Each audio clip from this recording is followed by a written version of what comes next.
New this morning, China passed a new data protection law that imposes tough rules on how companies collect and handle their users' information. Eunice Yoon joins us now with the details. Morning, Eunice.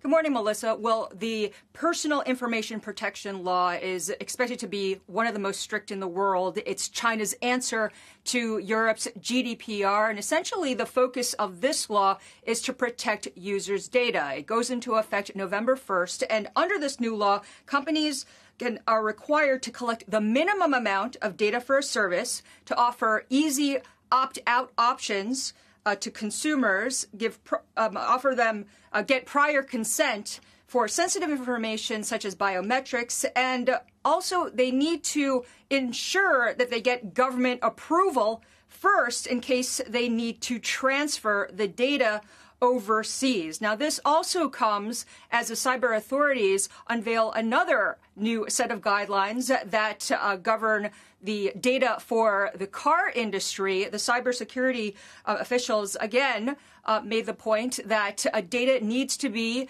stored domestically, and if there is a chance that the data needs to be transferred overseas, then that car company needs to make sure that they get prior approval from the government. So this all comes as the Chinese authorities here and the Chinese lawmakers have a lot of agenda items on their plate. The data privacy law, also they made some changes to the three-child policy. Another item on the agenda that was of a lot of interest here is the anti-sanctions law for Hong Kong and Macao, and whether or not that was going to be expanded. The expectation was that it was.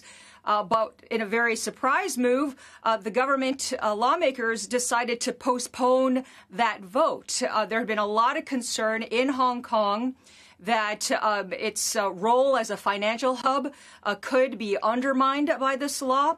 And there are a lot of Wall Street firms obviously have a big stake in Hong Kong because they have a lot of people and bases there and operations there. And essentially this law would allow China to punish companies that abide by the sanctions of other countries, such as the United States. So since Hong Kong has been such a focus of attention these days, where the Biden administration, as well as the Trump administration, have been slapping a lot of tariffs and sanctions on Chinese officials there, this has been a big concern for the people in Hong Kong.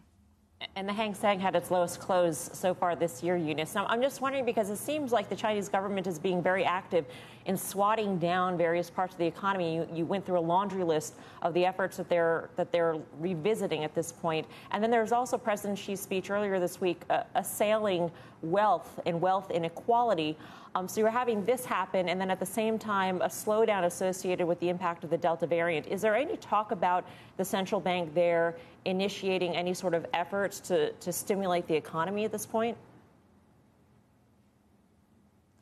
Well, there is a lot of concern about the economy and exactly where it's headed, because it looks as though the economy is continuing to slow down, and especially, as you pointed out, with the Delta variant, that is having a big impact on, say, the ports, the supply chain, just because when China wants to be strict about something, they are incredibly strict. For example, at the port of Ningbo, there was one case of a COVID case, and the 1,500 people were quarantined.